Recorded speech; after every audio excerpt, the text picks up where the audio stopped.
It's finally time to create your cut sheet. You've done all the busy work and now it's going to pay off. If you know how to cut and paste a document, you can quickly and easily create your cut sheet. Begin by creating a header title. Type in cut sheet in your header and the name of your production. Under that, type in your topic. We'll use history as our first topic.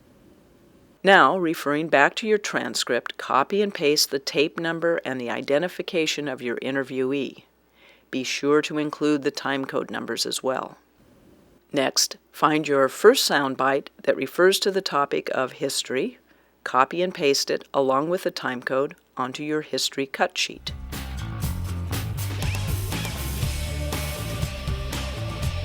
Continue this process for each transcript, taking care to include the tape number, the interviewee's name, and the timecode for each soundbite.